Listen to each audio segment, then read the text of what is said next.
Okay, I want to give you an update on the Maryland legislative session 2023, the impact it's going to have on you, and how your rights were violated.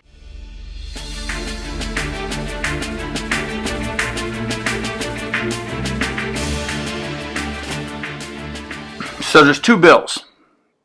Your civil rights were trampled on and your constitutional protections were thrown away. Senate Bill SB 1 and House Bill 824, 824, we're going to go over today. And I'm going to explain to you what they've done and changes they've made. I'm going to try to do this. I'm going to try to stay as much as I can down the center of the road and not get, off a little bit. But there are some things that just make no sense. And I will make other videos on things as time goes on. So I do want to share it with you. I'm going to try to give it to you straight down the road without too much commentary. So, okay, what does SB 1 do? So let's talk about what it does for you. It empowers, it's going to be so hard to not make a comment. It empowers every property owner to have the supreme authorization over your constitutional protections. They have the right to say yes or no if the Second Amendment is going to apply to you. You know that part about shall not be infringed? Yeah, that's a little out the window here. I'll explain it to you. This will criminalize you and punish you. So if you make a simple error that should be something, well, there shouldn't be an error, but I can give you two examples as we go through where maybe you should get a ticket. No, you're going to go to jail if you mess up. So it's about criminalizing you and punishing you to make sure you stay in line with what they're telling you to do. It puts an undue burden on you, not only to conceal, but to make sure you're not imprinting. And I will share with you as we go through on that. A momentary imprint's okay, but if you carry outside the waistband, you still cover up. You got to make sure you're truly covered, and in the end it's going to endanger your life and others. So what it does is it eliminates and removes your constitutional rights and creates a separate class of citizen. You're going to be a separate class, kind of like a 3/5 vote. You know what I'm talking about? You're not going to have your rights. Your civil rights have been violated. We've said that earlier. But in the end, here's the best part. In the end, it's the greatest gun rights advocacy bill ever. Because the Democrat Socialists have overreached so much in this that ultimately a court, and hopefully it will be quickly, but I have concern, but ultimately a court will end this, and forever we will be protected from this violation. Oh, they'll try it again, but we'll be protected to where you can't do what they've done to us. The negative side to this whole bill is you're going to find out that your senators and delegates, if they were Democrats, just 90 days prior, they took an oath to protect you, protect the Constitution, the protections you've been given from government, and to protect the constitutional laws of Maryland. And you know what they did? They walked on them. So that's a negative, that we're willing to have legislators that don't take that promise to you as a citizen seriously. So that's a problem. So let's go through the bill. SB 1 was introduced. It's the first bill introduced, and it was changed pretty substantially. There's a lot of things that aren't in here that fortunately, but there still are major violations, and I will talk to you about that. If you had a firearms permit prior to brewing because you had a good and substantial reason, the Maryland State Police on this, they even in their opinion say that the legislation doesn't consider those permit holders who received a wear and carry permit for a good and substantial reason prior to the issuance of the Bruin decision. As example, judges, state's attorneys, victim of crime or domestic violence, and legislators, for example, right, that have had death threats against them. And even business owners. It criminalizes them. And so their concern was what do you do with the lady who's been a serious victim of violence and has a gun to protect herself? This bill destroys her protections and makes her very vulnerable. And it's a horrible piece of legislation. But let's walk through it. Here we go. So let me tell you what it is. SB 1. Let me give you a couple words we're going to need. Area for children and vulnerable adults means a preschool, kindergarten, any primary or secondary school, or the grounds of the school. A healthcare facility as defined in 15-10B, Article 1. I got to find out what that is, but it's probably a hospital or anything. They weren't specific on that. A firearm means stated in 4104 what a firearm is. And so these are just words we need to have. Government or public infrastructure area means a building or part of a building owned or leased by the government, including any public or private, this is interesting, public or private institution of higher education. So if you own the institution, the government says, even though you own this property, you own these buildings, we are going to say you cannot allow someone to have a firearm in here to protect anyone on your private property, because we're going to rule over your private ownership and your private property and what you can do. That happens here. So a polling place, we're fine with that. And that throws in things, power plants, electrical plants, things like that, and I understand that. Special purpose areas, this is a great one. Hold on to your seat. Special purpose areas are things like, it says stadium, museums, racetracks, but there's one in here that really stands out, that really not only violates you, but violates the owner in a big way. If you own any business that has a license to dispense alcohol and you can do it on the premise, no one can come into your place with a firearm. It doesn't matter if you're going in there and drinking iced tea or water or coffee. It doesn't matter. They have a license to dispense alcohol, so because they have the license, you and your rights are nullified. You cannot go into that, which means every fine dining restaurant, any place that serves any alcohol at all that has it, including, let's go back to that mom that has the protection order. What happens if she gets her hair cut in a place that's one of those, foo-foo joints? But to give you the wine or, whatever, they're dispensing alcohol.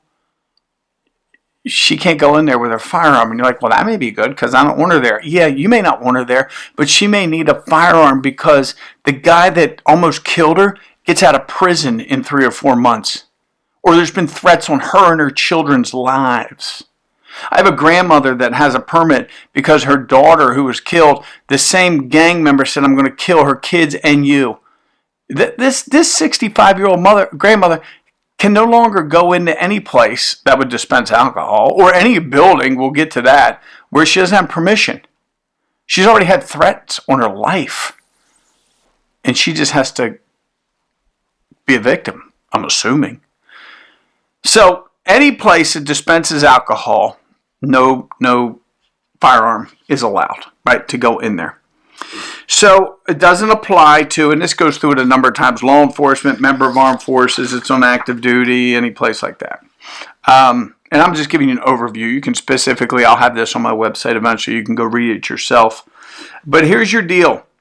A firearm carried or possessed by a person is concealed from view. This is for law enforcement. Let's have a badge or credentials.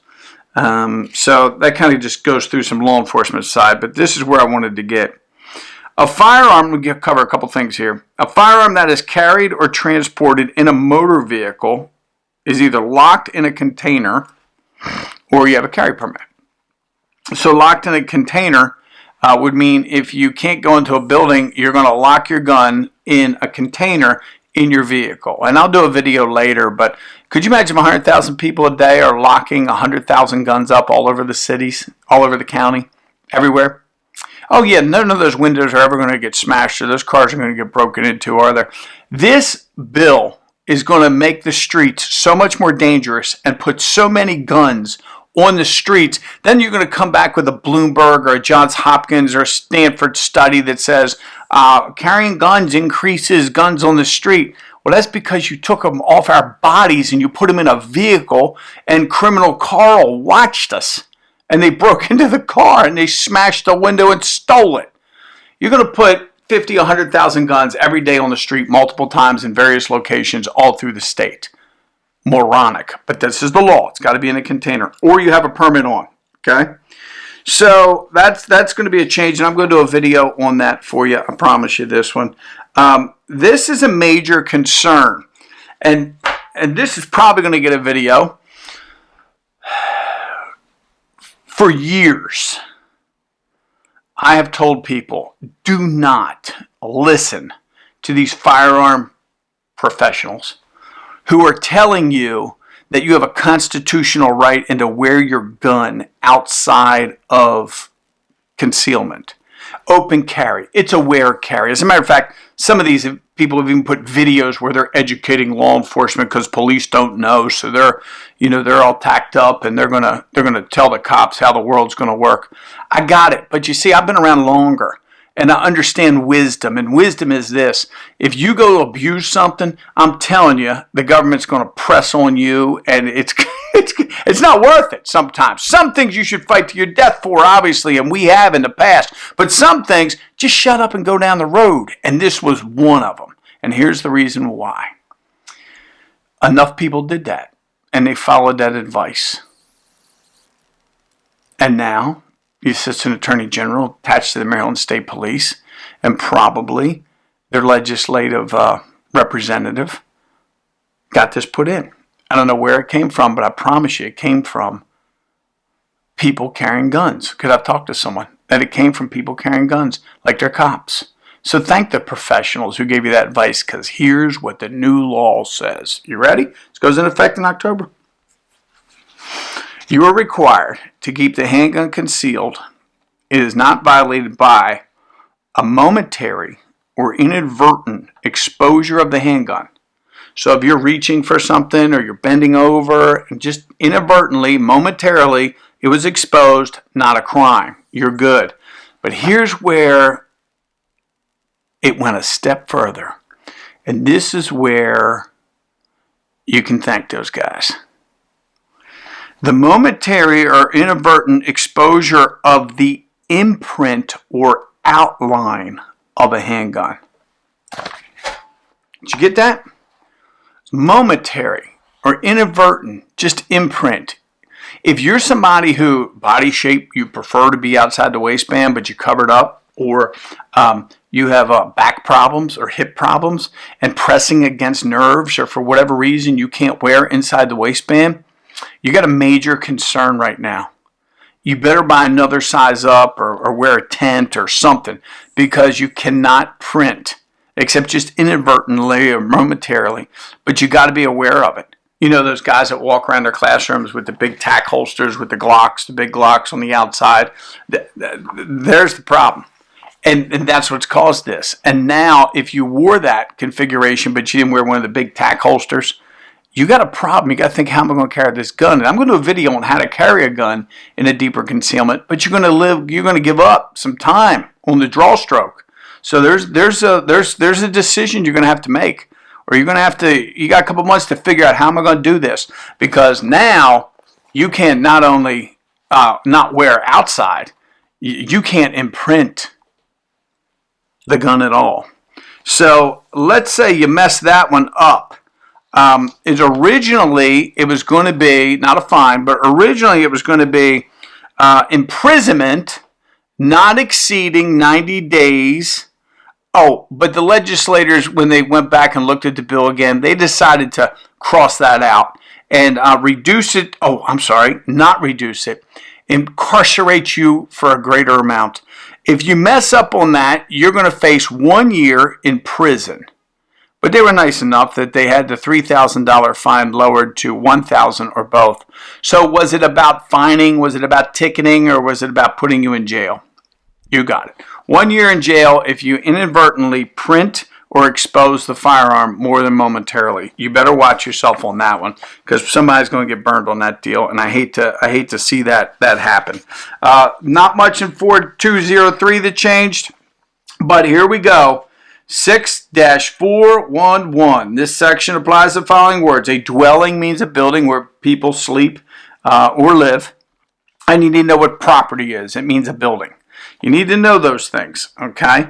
Property does not include the land adjacent to the building. We're going to do a video on this one. Here's what it means. That if you're carrying or transporting a firearm, you may not enter or trespass on property. Remember what that means. That means a building, right? Unless the owner or the owner's agent has posted a clear or conspicuous sign indicating that it is permissible to wear, carry, or transport a firearm on the property. Okay? You understand that one? That means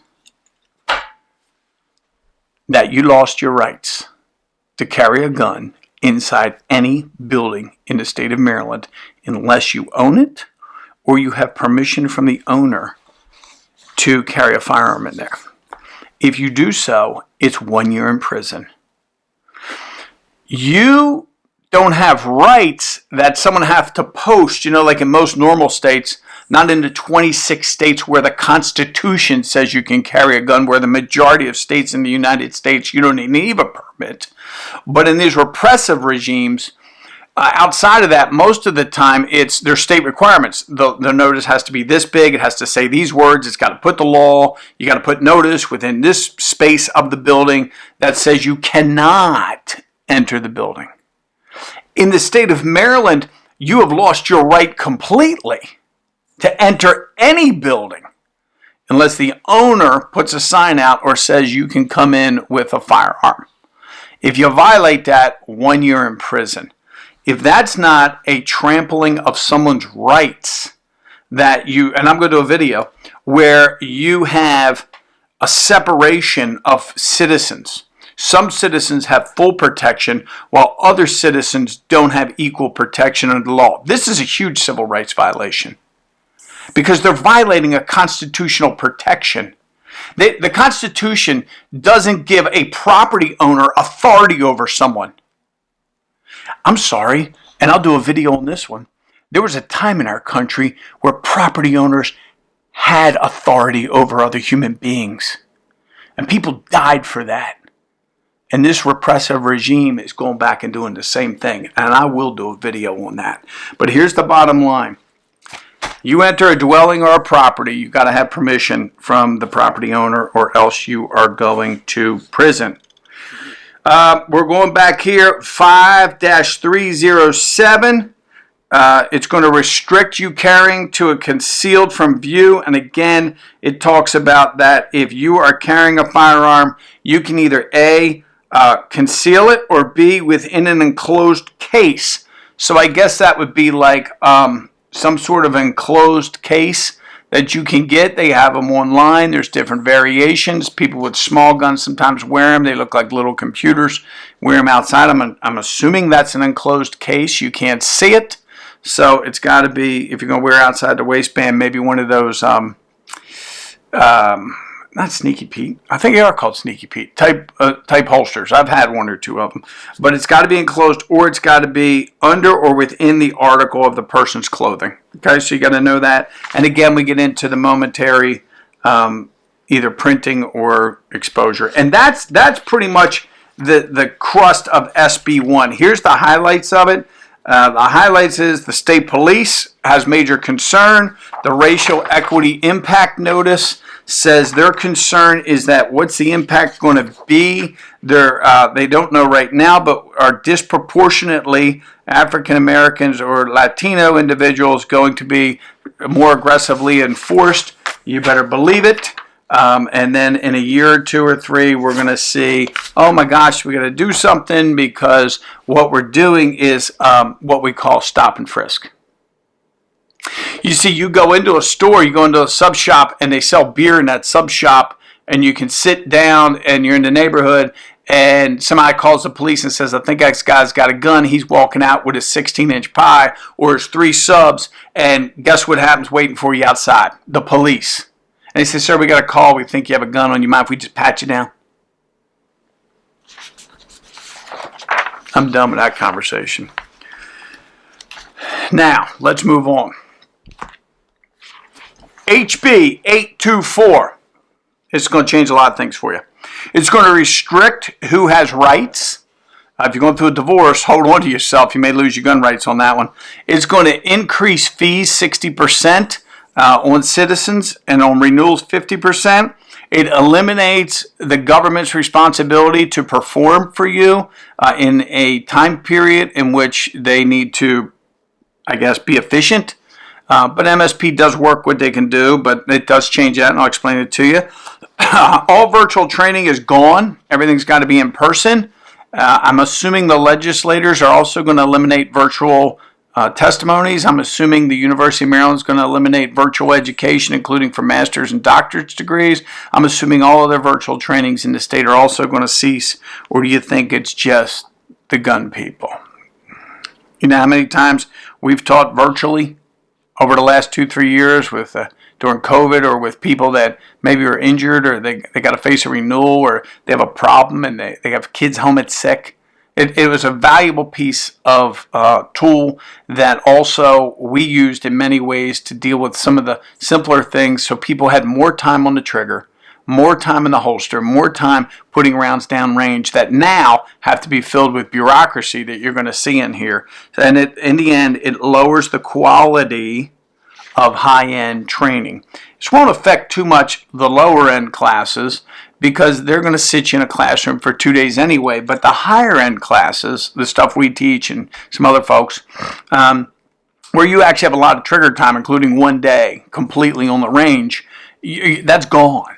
Or we got to figure out how to get around it, because we had a 20-hour class, and I'm going to eliminate because part of that was a virtual component.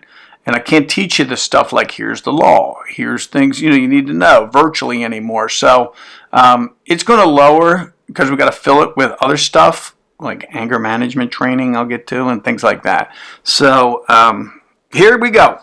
House Bill 824. Public safety. See where I want to start. Ex partes. Okay, ex partes. Things like that, or protection orders. If you're getting a divorce and your wife or ex-wife or whoever, your ex-husband, decides to put an ex parte on you, it's not hard to get. Once you get an ex parte, you're done. You're finished, right, with a firearm until that ex parte is lifted. So now it's not only to where you don't have a chance to prove that, but the red flags you can't prove. All it takes is someone to put that on you, and you will lose your rights without due process, but you will lose your rights. It changes also in this that says, like at the discretion of the Secretary of State Police, he may, and now it says shall revoke your permit. So it changes it to where it mandates the Secretary to do things where before it was a little discretion that's in this bill. So that's a little bit more there. The Department of State Police means the state police. We got that, and here you go. So your fees. Your fees are going to go up 60%, and your renewal fees are going up 50%. I don't know if hunting licenses are going up 60 and 50%, or fishing license, or any other license in the state of Maryland. But this goes up to $125 and to $75. Now, someone that is well off, that's not going to really affect. But in today's economy, when you put a 60% increase on licensing, it's economic oppression. It's taking the underserved and disenfranchised communities, and it's putting them in a place to where they can't protect their life because now they're like, I can't afford that. But that's all part of the program, that they can't afford it. Make it so no one can afford this, or it becomes more expensive. So amazing how we love to protect those folks, but then when it comes to them exercising rights, it's like, don't worry about that. Classroom instruction is going to change. Here's what you're going to learn. It's got to be 16 hours again. That's fine. That's what it is now. In person, 8 hours in person. No longer virtual. It's gone. Okay. So classroom instruction, which, most of this is taught. Probably 89% of it's probably taught to some degree. But what's going to happen is the state police has to now consult with, which I think is good because they have to have some responsibility to it, the Attorney General's office, the state Health and Human Services, and they have to come up with curriculum and give to us as instructors. So that part's decent because you're going to get certain things throughout the system, which is fine. Because a lot of this, we're not qualified to teach. So with this curriculum coming from the state, then, we'll just teach it. But here's some of the things. So self-defense, that's fine. I got to teach you self-defense laws, which there aren't any in Maryland. There's only case law, so that's kind of hard to teach. But I'm sure the Attorney General will come up with something. Defense of others, defense of property, storage of a firearm, all that's taught. Who's prohibited from carrying a gun? I guess it's going to be on the list when we go through there of prohibited individuals. So that's already done. The ex parte, that's going to get added. Protection order, extreme risk protection orders. Anybody that gets anything in that direction is going to be, wiped out from. And if you do, we have to teach you how to surrender, transfer, or get rid of the gun. I know there's companies out there that they'll store your gun for you for a certain period of time. Reporting theft, that's fine. But here's some interesting stuff. The firearms and firearm accessories, which are banned under state or federal law. I got to go through everything that's banned. I don't know if I can come up with a list of pages of everything that you can't have, like machine guns, things like that. I don't know the purpose of that one. Types of firearms that require a special permit or registration. Well, that would be wonderful if that's what you were here for, but you're here to simply carry a handgun. Well, what do you need to know about suppressors and all this other stuff that you can get through the ATF? That has nothing to do with trigger time, holster time, drills on keeping you safe and getting you home and not to the prison or the morgue. Zero. But we got to teach that stuff to you. Like, you're going to remember that if all hell's breaking loose. The other stuff that we got to deal with are things like conflict, de-escalation and resolution, anger management. They're interesting. I don't know if it's for you, because if you need anger management, why are you even getting a gun? And it's not like you're going to give an anger management seminar when Crazy Kevin's got a knife on you. That's not the time to be like, why don't you just express yourself and see what you can do? We can work you through this and help you. He's going to kill you. This isn't the time for that type of stuff, but we got to teach it to you. So you're going to learn it. You're going to learn it. Suicide prevention, which is a good thing that you'd have. And then the state's going to come up with it. So revoking, how to revoke, you're right if it is revoked. And of course, now we're going to get into, we have to get breakdowns of, why things are revoked. And we need reports based on race, color, creed, sex, national origin, all that other stuff that we got to deal with. We're just humans. It's clear. These laws, they're going to try to do everything they can to make it impossible. Now, I'm not the lawyer that's going to be suing, but the ones that do sue, please help them. If there are organizations that sue, please support them. They are going to need a lot of money. Hopefully this will be resolved quickly, like it's been in New Jersey and New York, where there's overreach, legislative overreach that violates and violates you not only of the Constitution, but your civil rights as a human being. This is a civil rights issue. And so I just wanted to give you an update and tried to keep it straightforward. Stay in touch with us. We do everything we can to battle this type of stuff for you. And there are some that are out there that are instructors and gun stores that were there this year, and they were battling with you also. So if they've been there, support you. If they don't go there, think about where you're supporting. Support them who support you. So get involved, though, folks, because we said this could happen, and it did. So God bless you. I hope you and your family stay safe and you work through this. We will be putting out other videos. I just pray for this state and this country, because we're going in a direction that's very twisted, and you probably already know that. So stay safe. God bless you. Take care.